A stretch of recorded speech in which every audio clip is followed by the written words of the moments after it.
Hello and welcome to Reanimated. This is episode 116. My name is Stuart. I am coming at you from the west coast of the United States, and joining me on the eastern coast is H.A. Conrad. Good morning. Hello. Good morning. Are you in the darkness?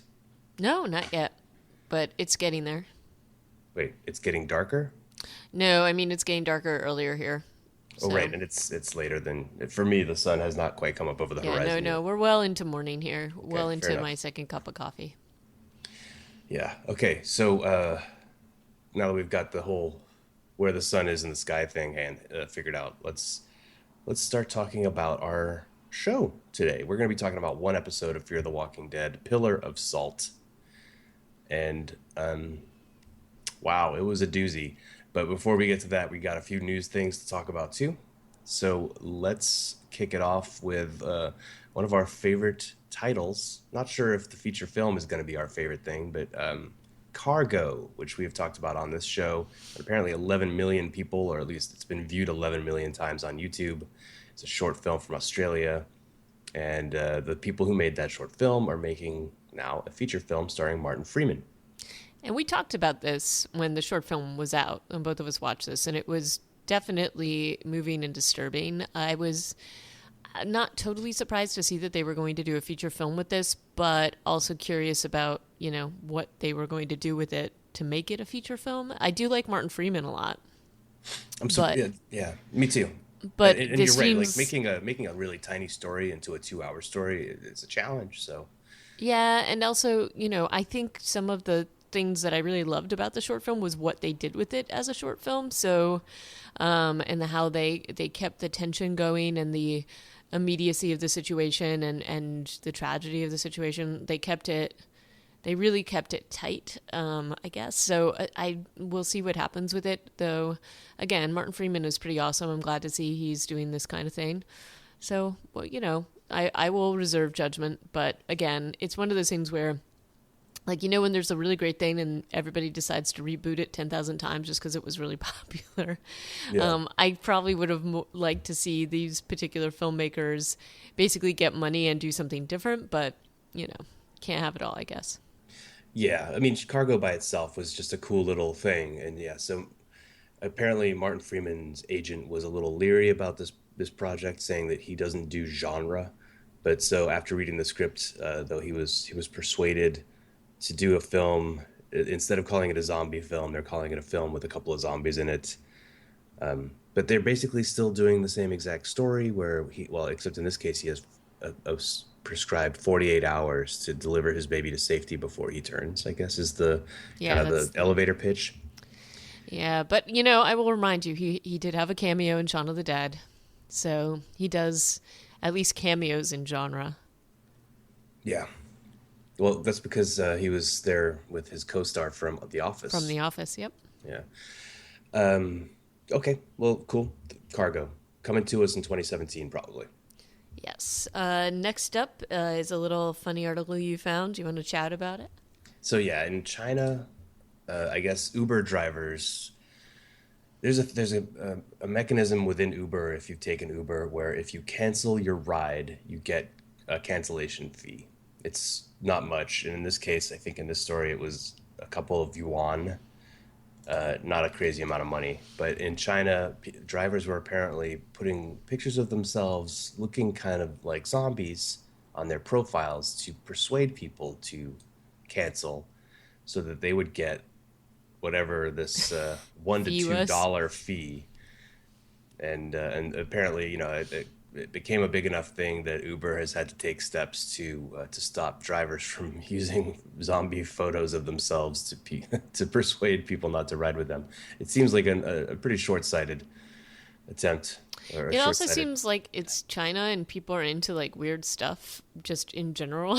So I don't know that this would necessarily persuade people not to for the most part, but maybe out in the more rural areas. I don't know. Um, did I think it was Uber or Lyft that in just before the new Ghostbusters film came out, they actually had Ecto ones where like if you could flag it and be picked up by like a an Ecto one. model, That's cool. which was kind of cool. So at first, when you sent this, I thought that this was some sort of promo, whatever. I didn't think it was actually supposed to be a deterrent, but Apparently, this is hey, a scam, but it's a yeah. scam for like $2 a pop. And then, like they're just gonna lose their ability to drive for Uber. Maybe they never wanted to drive for Uber, and they just wanted to take the $1 to $2 cancellation fees and sit on the couch. That's a way to go. True. But yeah, so and I don't know. It seems small change, but anyway, it's all good. Um, did you we've talked about this book and now film a couple of times, The Girl with All the Gifts. As many of you know, it's been made into a film, and it was just released in the UK. I don't want to give too many spoilers here, but I will say that the reviews in The Guardian are decidedly like Split? contrary to each other. So one reviewer is really not happy with it. Another one thinks it's fantastic. I'm trying to not to look too much. I didn't really actually read too much into these, just saw like the sort of beginning part of it because I didn't want to ruin it for myself. It gets released here in the US, very limited release apparently. They're not really even saying how many markets or which theaters yet, but it's supposedly going to be October 11th. So hopefully I will get to see it in New York. Probably a good bet, but I'm not sure about you, Stuart. I'll give it a shot for sure. Yeah, But yeah. I mean, I want to see it, and I'm sure it'll be playing locally. It's just a matter of finding the time to go. right, I would imagine we could see this and be happy about it more so than monster trucks, which I don't know if you saw the trailer for that. No. There's a very snarky article, I think it is in Slate, and it's this film. Look at the trailer; it's really terrible. Apparently, it was the concept of this director of an animated studio's like 4-year-old kid. It's pretty rough. It's been Ouch. delayed. The release is like I think it's been delayed like 2 or 3 years or something like that. But it is like just from a snarky point of view, worth reading the article and watching the trailer. I'll throw it in there just for as a bonus. As a bonus, I just like to share with you, AJ, that this morning, before I awoke, I was having a pretty epic zombie dream, I and had one too this week. Weird. like just minutes ago for me, I had just put a screwdriver in like the fifth zombie's head in a row when my alarm started going off. I was like, well, it must be time to go and record Reanimated. Nice. I had a zombie dream too this week. I don't know about you, but I'm really not a fan of pool zombies or anything that involves zombies and water, and this was a heavy dose of both. I did not get caught. I was pretty successful in thwarting and destroying them, but and it ended up on the rooftops at some point. But yeah, it was pretty vivid. As I they mean, should be. yeah, I'm impressed with your screwdriver action though. That's good. Yeah. There were some other elements to it, but I'm not going to go into it. I think we should move on to Pillar of Salt. All right. Do you remember last time we talked? We were like, "What's the Pillar of Salt? What's this reference to Sodom and Gomorrah and Lot's wife and why?" And I still have no effing idea. Yeah, I'll agree with you on that one. I have no idea. So thanks. That's Pablo and Jessica, and now Pillar of Salt. I'm sure they're being very creative in the writers' room. Like, oh yeah, that's a great title because it ties into this theme and that theme. And well, it's just not translating, guys. I'm sorry. Nope. So why don't you take us in? Here we go. The we this episode opens up with a big recap, and then because the last episode they ran all those zombies off the pier, et cetera, and they started cutting their oxy. This episode opens with Francisco the Scout, he of the interesting earrings. Actually, a lot of the people in the colonia have interesting earrings or like purple hair. I've been noticing. There's like a Yep. very There's a alt little punk culture. rock element there. Is it just like the Tijuana punk rock scene all formed a colonia? So he and his family do a great job of getting out through the wall and escaping the colonia. Why? It's not. I mean, we kind of know why. They're running out of water and medicine, and they've got a lot of sick people in there. So it seems like any minute they're going to have a mini outbreak on their hands. But yeah, so he escapes, and his daughter does not pull a Walking Dead from season 6, Nope. even though it's a very similar looking scene. And they get out. There's like actually it's noticeable how little fear there is of the undead. Yeah, no, I mean they negotiate it. It's almost like just business as usual. Yeah, but then You know, yeah, it is very business. Yeah, exactly. I mean, there's some stuff where the zombies are coming right up to their faces, but it's just there's no tension really there. It's weird. It's like something about the way it was shot. Maybe the fact that it's like really sunny day. It's hard to say. it's also, so they use, as we've noted several times, they continually use this guts as camouflage, zombie guts as camouflage, like trick over, I think, way too much. It is literally every episode, sometimes multiple times an episode. Right. And it's what's interesting to me about it is that it always, like, we see moments with, like, Madison and Victor and whatever where the walkers seem to sense them and it feels much more dangerous. And then in this situation where you have Francisco and his family, his wife and his daughter with him, it almost feels like, oh, they just put the guts on. It's not a big deal at all. You know what I mean? Like they kind of like just part ways. There's no question about the fact that they're gonna let them go. Do you know what I mean? Like sometimes Yeah. it feels more dangerous than others, and it's sort of like it seems like it's at the discretion of the writers, like whether there's any kind of, I don't know. To me, this trick is really overused and annoying, and like when you go back to when Rick and Glenn used it in the first season of The Walking Dead, they were like covered and they also had like guts hanging off of them and stuff. Hmm. Like it seemed like they needed a lot of coverage in order to camouflage their living scent or whatever it was. So I just find this particular trope so annoying in this series, but It's like they've castrated the main threat. Fear the right. Walking Dead being the name of the show, and yet there's no fear. Right. But anyway, I digress. So we got Francisco and his family. I have to say their hiding prowess is really not very good.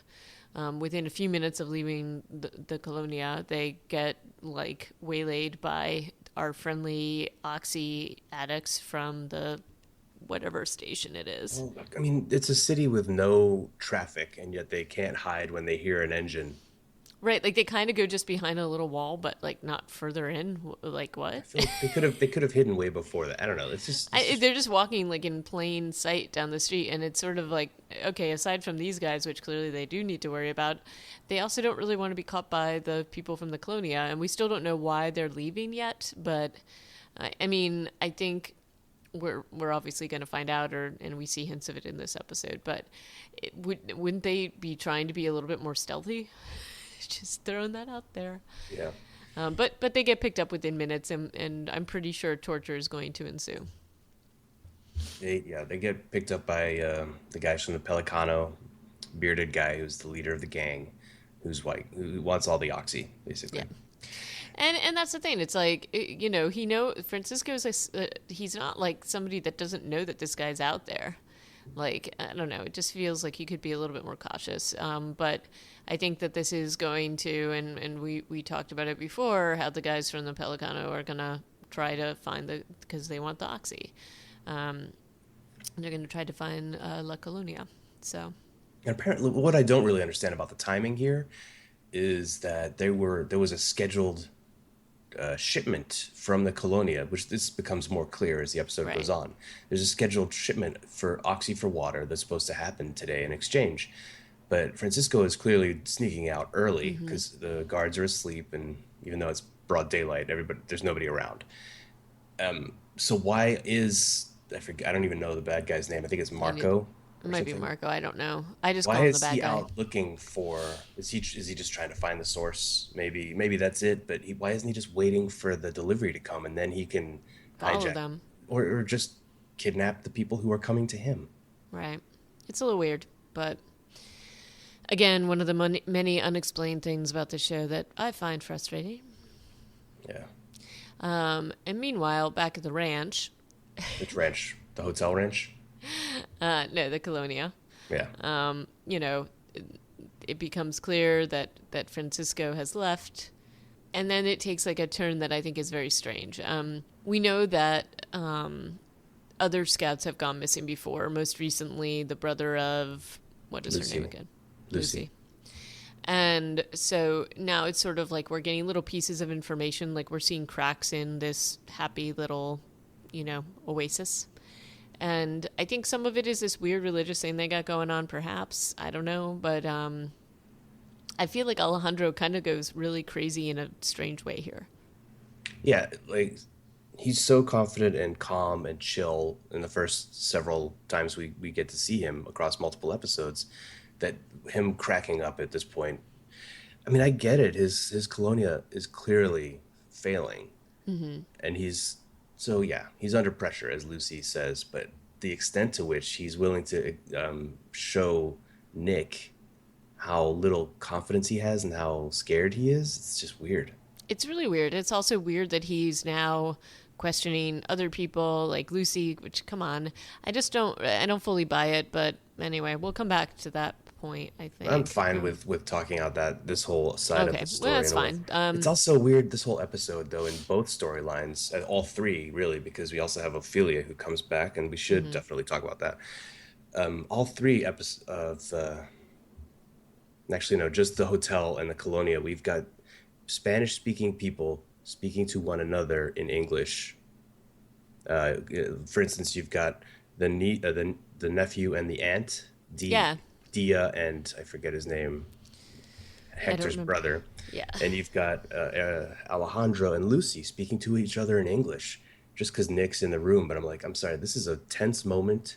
They're not going to do that. No. Wouldn't you just speak in your native tongue to get your whole point across? Yeah. Like that Agreed. was That's kind of stupid. strange.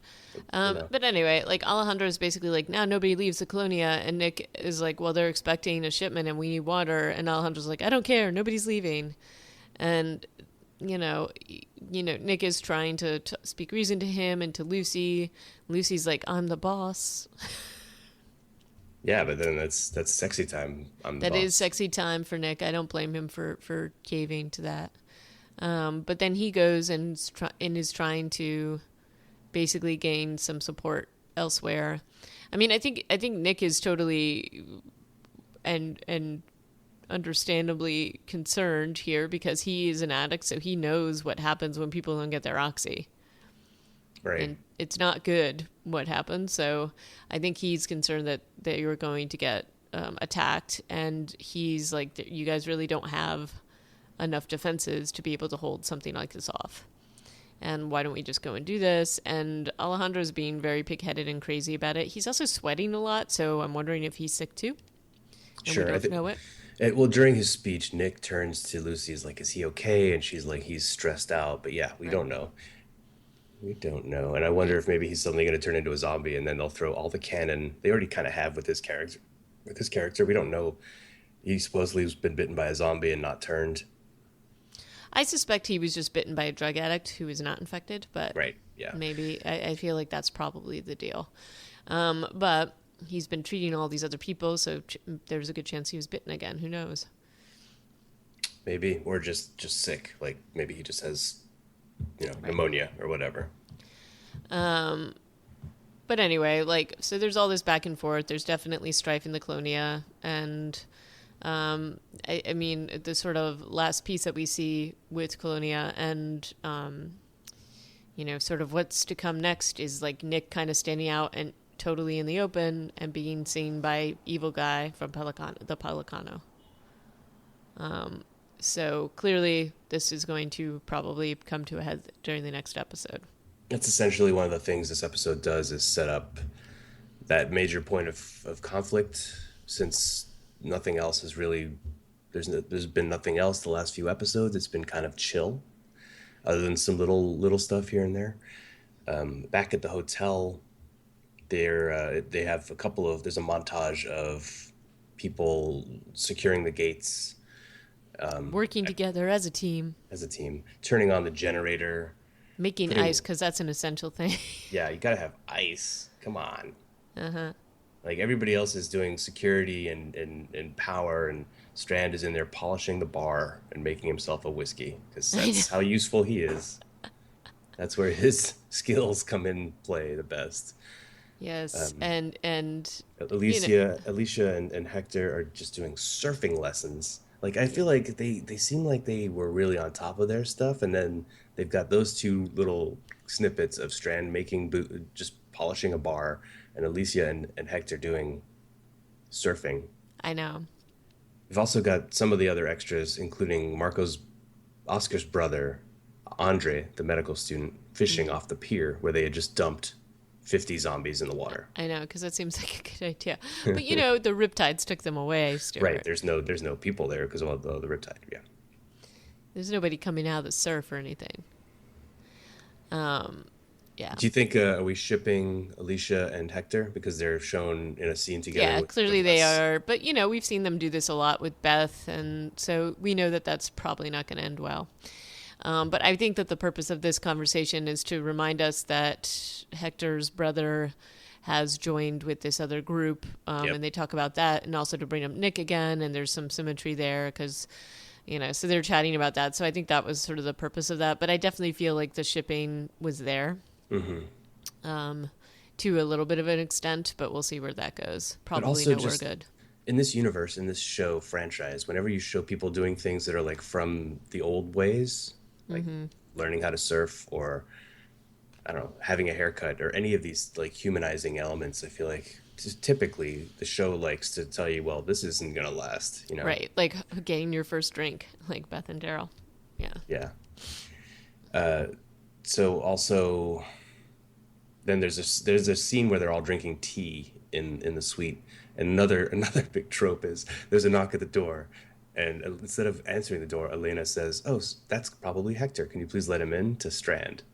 I know, which was like, this is Never and really never never be answer the the door. never be the person who has to answer the door in a And scene. not only that, but if your name is called out and you're told to the answer to the door, never do it. Just use the peephole. Right. Which they probably should be doing anyway. But anyway, so Victor opens the door and immediately gets stabbed by the ex-bride's mother, who's upset that he killed, quote unquote, killed her. And so immediately this brings into crisis, and I'm like, oh gee, what's going to happen? I actually thought that they were going to go to the Colonia, because we didn't really know where Hector's brother was, so I thought maybe it was with those folks as opposed to the Pelicano, but you know, I don't know. The Victor. language he was using made it sound like he was hanging with criminals. Yeah, true. But in any case, Victor's been stabbed, although no major organs have been pierced. And of course, we need to find this medicine which will increase his red blood cell count. Because that's immediately what you think, right? I Yeah. don't know. Well, It just they do need a suture kit. I mean, they do. That's something they do need. But I just feel like maybe this group was too busy fighting each other to really raid anything. But it felt like they, at least some of them, had been pretty good about getting supplies. But I guess not. So that gives them an excuse to go to the Pelicano and to I guess cross over these worlds a bit.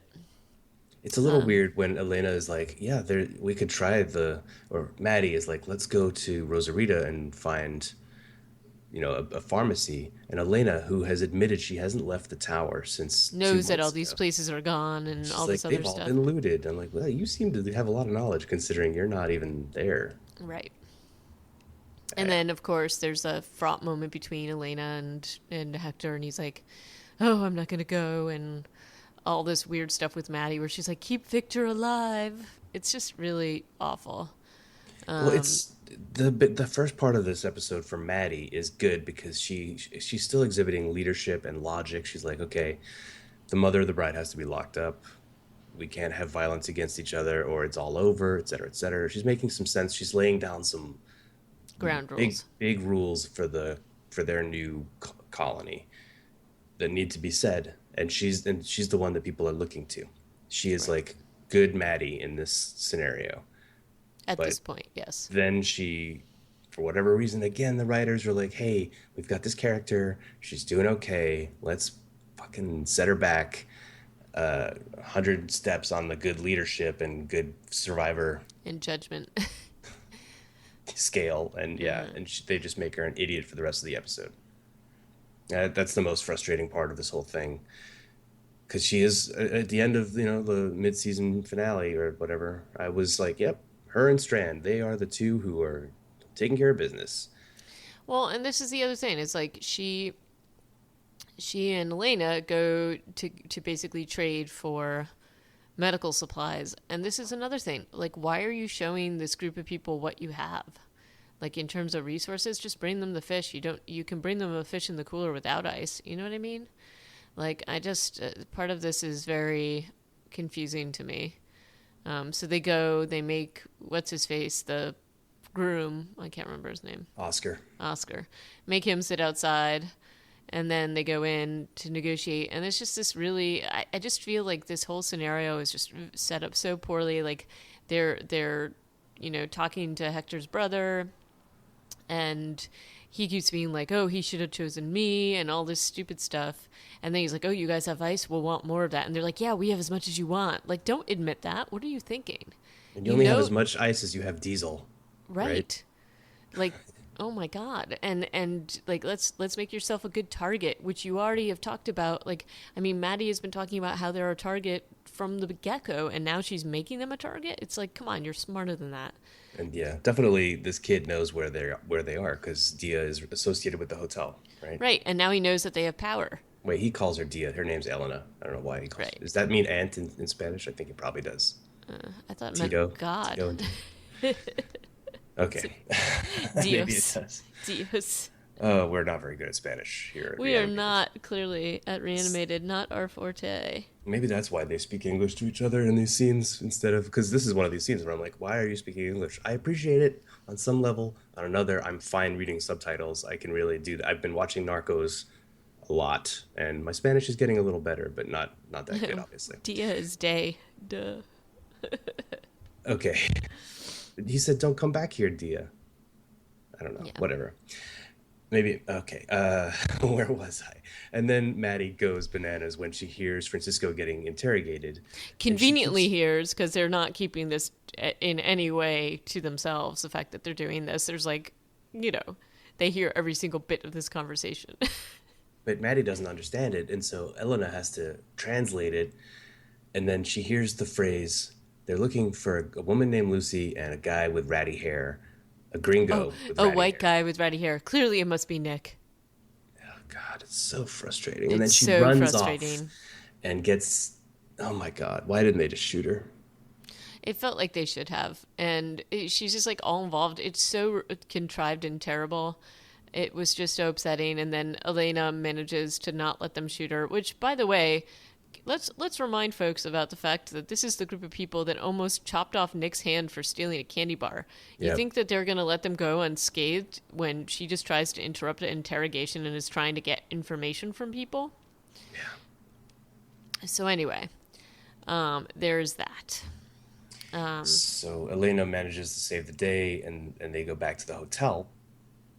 But as soon as they get back, and this is actually the end of the episode when they get back, Maddie gets out of the van, and Andre, the medical student who's been trying to save Strand's life, is like, "Did you get the supplies?" And she runs right past him because she doesn't give a shit about Strand anymore. Yeah, instead she raises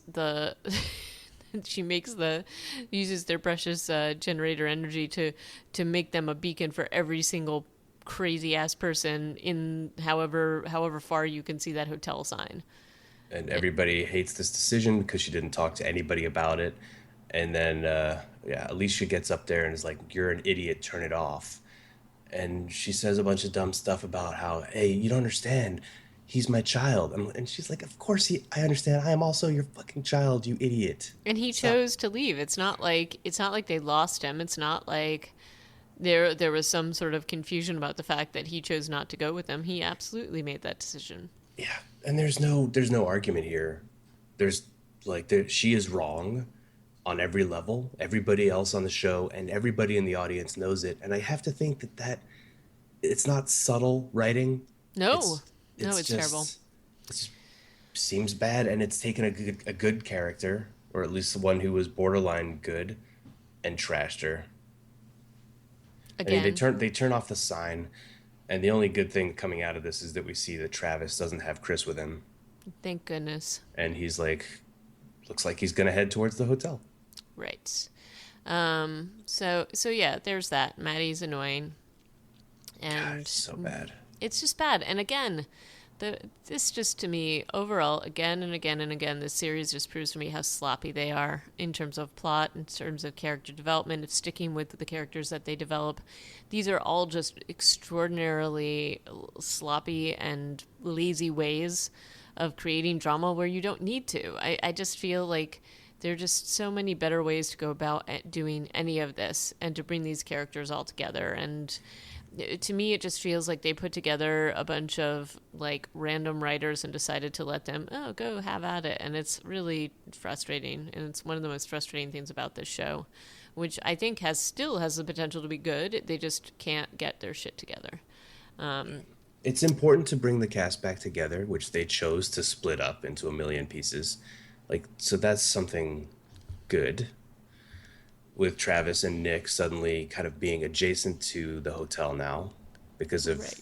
those overlapping pieces. But yeah, why choosing to do it in this dumb way instead of some other way that creates more character development and tension as opposed to just character undermining? I don't know. There would have been okay. So there are ways that you could have brought these people or brought these stories together. One is that you've already created the thing that the people are going from the Colonia to this Pelicano to get supplies and water and things like that. Like you could have had some overlap with Madison and Elena there, not necessarily with Nick, but maybe with some other runners or something like that. Do you know what I mean? Like there's so Mm-hmm. many different ways you could have done this without her overhearing the interrogation, which she never would have overheard because these guys are a little too crazy and a little too paranoid. They're paranoid about people even being in there to do their shopping, so to Yeah. speak. Their I just interrogation room is missing a giant piece of drywall. and yet he's also his voice is carrying across the whole room, like it's just sort of stupid. But anyway, let's move on from this wonderfully horrible storyline and talk about Ophelia. So yeah, we had talked a lot about last time we got together. I talked a lot about how I wanted Ophelia's character to be developed, and I thought it was dumb that they would have sent her away instead of somebody else. But now I'm thinking I was wrong. This is going to be a side story that is going to develop her. I don't though necessarily agree that her first stop is going to be like, this is the restaurant where my fiance proposed to me. Yeah, probably not. Will, we heard about because she and Victor were talking about it during the weird, you know, over when they're looking at the room where the wedding reception was at the hotel. And she brings up Will, who she used to be engaged to, and so immediately goes to like a flashback where she's getting proposed to, and she's all scared to tell her parents about him because I guess it meant relocating to Mexico. Is that what she had said? Which is Santa Fe, New Mexico. Yeah. or Santa Fe or something. In any case, she is scared to tell her parents, but then tells him she'll talk to her mom, and she's clearly like she does say something kind of funny because he's like, "Oh, I'll ask your dad permission," and she's like, I'll ask your dad for your hand," and she's like, "Well, he'll take yours." So she knows a little bit about the nature of her father. Well, she's been lying to her parents about even having a boyfriend. Right. She keeps saying she's out with the girls. So there's that. But yeah, I agree with you. I don't know that she would be taking a trip down memory lane, but maybe we don't know. It's kind of funny to think that she would be. Maybe Daniel really it was that crazy in but pre zombie apocalypse that he was like an assassin before he even hit puberty, and he's Right. gonna have a problem with his like grown up daughter having a relationship with a man. I don't know. Maybe. Maybe. But anyway, and this leads to another flashback with her and her mom, where she's basically hasn't yet told her, but is asking her about her mother's relationship with Daniel, and her mother gives her all this stuff like, "Well, we brought you here because we don't want you to have to deal with it, and life is hard," and Yeah, her etc. mom's speaking like in the past tense a lot here, Yeah. which is it's almost like a dream sequence where she knows that she's dead already because she's like, I would have done anything for you. I would have done Yep. anything for your dad, and that's love. And then at the end of the episode, Ophelia's like, now I understand, mommy. I'm like, yeah, Hmm. because she was talking in the past tense, and how could you have understood? That was weird. Yeah. But, And other then we things leave about her, Ophelia, though, and are we in leave this her in her episode. truck with snacks. Yeah, Like it's but the just other so. things about Ophelia in this episode are that she is taking care of business. She kills she kills one zombie with a hammer, like big deal. Hmm. She's siphoning gas. She has apparently stolen this truck with all of their supplies, which is kind of a huge dick move. Yeah. She has like all these canisters and bags and Wow. I mean, it's a little crazy that I wouldn't be cool with her just driving off with that. I mean, Strand was pissed off in the last episode, but it wasn't clear who took the truck. But I didn't realize how much shit they had in the back of it. They did have a lot of stuff there. So she really did basically, I mean, they didn't even know if they were going to be staying at that hotel. So she pretty much just took their lifeline and their escape. Yeah. So not very cool on Miss Ophelia's part, but she doesn't seem to be concerned about that anymore. She's more interested in just going down memory lane and driving towards the border, Right. which is where she's heading. And it'll be interesting to see if she can get across after all the conversation between Travis and Nick Chris about it in the last episode or 2 episodes ago. And she's not being extraordinarily cautious because, I don't know, like, she's alone and she's standing out with her vehicle. Like, she's Yeah. just kind of like roaming around. And, you know, yeah, things are pretty desolate, but we've also seen there's other actors out there on the road. Literal actors, yeah. Yeah. Yeah, she's in like zombie apocalypse easy mode. Nick obviously had zombie apocalypse nightmare mode where he has to like get mugged and he bitten by dogs and yeah, Yeah. So we'll see what street happens. bandits. Yeah, I suspect it's going to get a bit more difficult for her as her road continues, but we'll see. let's hope. Let's hope it'll only be more interesting anytime you got a person traveling by themselves. It's more interesting just because it's just more terrifying or more challenging. Except they've given her one zombie to kill, and she has all the supplies possible. So Yeah. they're definitely setting her up to get somewhere, I guess. And we might not see her for a while again if she's really going to drive to Santa Fe. True. So I think that about wraps up this episode, and I don't know. We'll see. They are clearly setting stuff up for a big finale ish type thing, or you know, in the next whatever. So let's see what innocuous title that doesn't have any relation to what they. Yeah. What is the next one called? Date of Death. Yeah. So that was episode 12 of this season, Pillar Salt. Episode 13 will be the next one. Oh yeah, let's quickly just mention it was Gerardo Naranjo show. It was the director, Naranjo, and Carla Ching was the writer. September 18th, and it was 3.62 million people audience. And so next up is the Date of Death, and we'll have to see, yeah, what that means. But I'm probably going to stop even wondering because Yeah. it doesn't make sense. Date of Death, and then Wrath and North, and let's hope that they can polish this turd into something awesome. I somehow doubt it, but it's fun bitching about it. Yeah, I was looking at the review in Forbes, and they were bemoaning the loss of Madison as a good character, and just how there hasn't been a lot of action so far in season 2B, or fear, like the fact that there haven't been any scares really. Other than Chris's annoying psychopath behavior. Anyway, but until next time, if you'd like to drop us a line about how annoying Madison has become, feel free to do so. Reanimated podcast at gmail.com, or send us a tweet, reanimatedpcast, or you can visit our site, reanimatedpodcast.com. And anything else to add, Mr. Tiffin? No, not at this time. All right. No Well, comment. until next time, ciao. Until next time. Goodbye. Thank you for listening.